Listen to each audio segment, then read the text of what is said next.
and I wrote it, so I'm going to read it, so I'm sorry I'm not looking at the camera.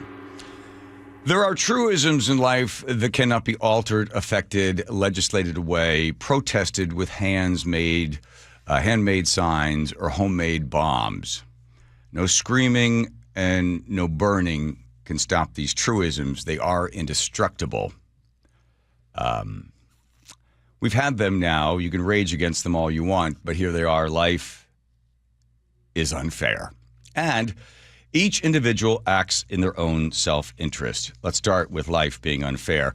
And nature doesn't necessarily care, although nature will make adjustments occasionally for evolutionary sakes. Like, for instance, in Finland, when they get less snow, there's a type of owl known as the tawny owl.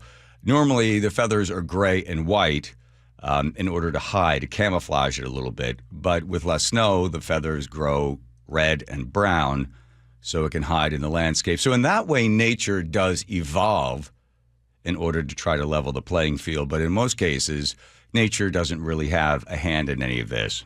To show you how unfair things are with nature, the firstborn child to a family has a higher IQ than the siblings. Sorry, everybody. Middle children, you know who you are. If one twin weighs slightly more than the lighter twin, the fatter baby is smarter. If you ever wanted to climb a mountain and take on somebody like Ed Viesturs from Bainbridge Island, good luck to you, because for some reason, Ed Viesturs, nature in this effect, has made his lungs greater, larger, with 40% capacity more than the average human. Let's say mountain climbing isn't your thing and you'd like to race somebody, say in a 100-yard dash. You look over to the left and it's Usain Bolt. Well, good luck, because you've got 50% slow twitch and 50% fast twitch. You are no match against the highly abnormal Mr. Bolt, who has 80% fast twitch muscle. That's nature. It's unfair, but that's the reality. So what happens is we try to create a leveling playing field, and with that we bring the government in to make things fair. But at what cost? That is the question. Was it unfair that the men that fought in the Revolutionary War were disabled and couldn't work? Sure.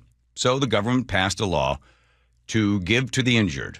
This was the first U.S. entitlement ever created. The program, the experts said, would apply to about 2,000. 2,000 people would apply, and it would cost about $115,000. That's back in 1797. But by the end of 1918, 28,000 people had signed up, and the cost went from $300,000 to $1.8 million. That's why the truism is that life is not fair, and it cannot be somehow changed by creating a leveling playing field.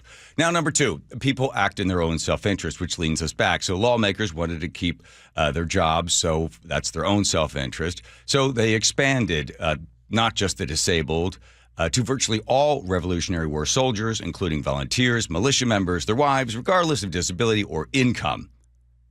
Even though they never fought, some even got some of the money. So it began, and the government started to make things fair with the best intentions, without remembering that life is not fair and people act in their own self-interest. Now, more than 60% of us receive some money from the government, and it grows larger and larger every year. We now spend $4.1 trillion out of the $6.8 trillion that the government collects from all of us. And there's no turning back. Lawmakers want to keep their jobs. They're acting in their own self-interest, law number two of truisms. And we all want the benefits, acting again in our own self-interest. 236 years ago, we tried to make life fairer for the Revolutionary War soldiers that had been injured in the war, and we're still doing it today. And it doesn't stop in any way, which leads to another truism, that there are only two things in life that are certain: death and taxes. So there we go. And so it begins, and there's no way it's ever going to end.